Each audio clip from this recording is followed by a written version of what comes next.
Yeah, we got some bonus time here on Off Base as we're going to check out what's been trending around the show and moving the needle last night in the Twin Cities, or actually ATL. Kenley Jansen recorded his 400th career save, just the 7th player in baseball to do so.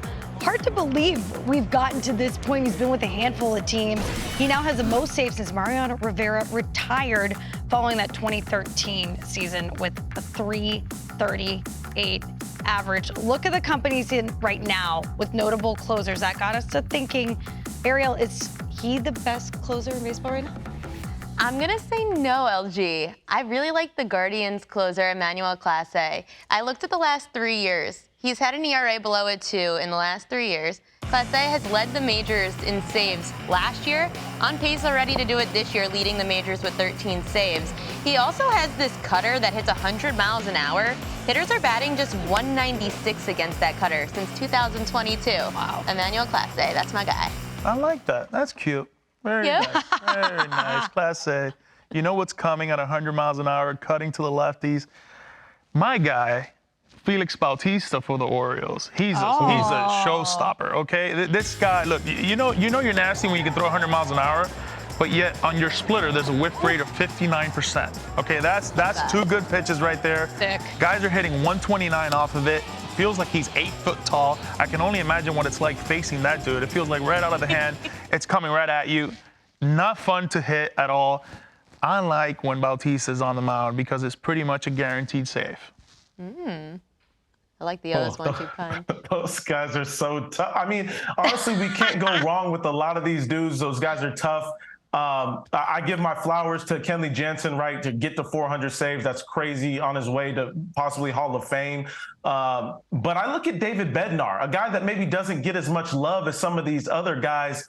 Opponents hit .067 off of the fastball. So one of those electric fastballs that just continues to look like it's rising. The whip is at .67 as well, better than Emmanuel Clase, better than Felix Bautista at this time. And the same thing goes for his split finger. Another pitch that's disgusting. The off-speed pitch is 20 miles an hour less than the fastball, so does a good job of mixing and matching. And he's almost like an automatic save, just like when we look at Clase, just like when we look at Felix Bautista. Bednar is the guy that I'm taking right now as of today. Hader is a guy that I considered as well. Obviously, he's got nasty stuff. But I look at Bednar and what he's done quietly for the Pirates. It's not easy to do that with a team that hasn't played really good baseball for a long period of time. Not only that, go but ahead. he's from Pittsburgh. So can you imagine the pressure of not only closing out a game, but also not letting your people down? Right. I mean, how many people do you have in any given game?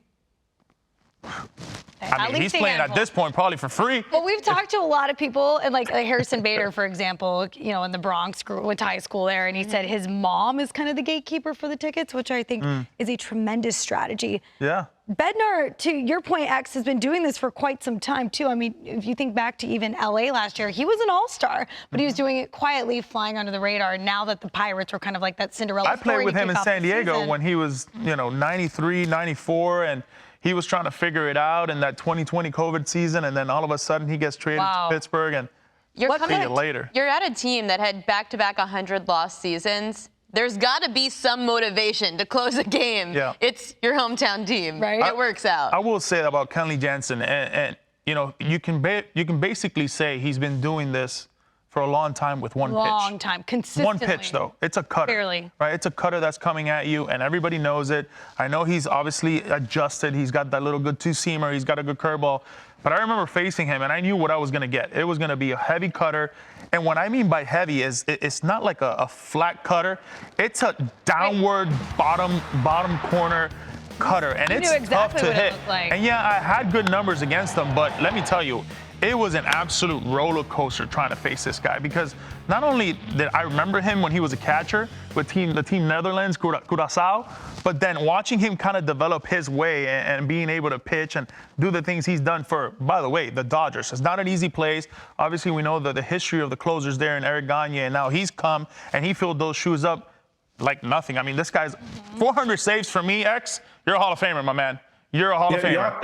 Yonder, you're absolutely right. When I look at, too, when you talk about reinventing yourself, he's done that time and time again. We're looking this year, he's throwing the cutter 2 miles an hour faster than he has in the previous 5 seasons. So his ability to now get some more velocity, almost change the direction of the cutter. It's a much more horizontal cutter this year, and he's almost dropped the arm angle down as well, too. So that's why he's having a lot of success. One of the biggest reasons why the Red Sox are playing some good baseball as well under Alex Cora, who does such a great job of managing a bullpen. We looked at the Red Sox as a team that may not even have an opportunity to fight in the division. This team has gotten off to a great start. Kenley Jansen deserves the flowers. He's done it with multiple teams. He's one of those guys that we look at down the stretch and we're like, oh man, is he still going to be able to hang on? And he seems to do it year after year without a whole big arsenal. And I think you mentioned in that one pitch in the cutter in which we saw Mariano Rivera do,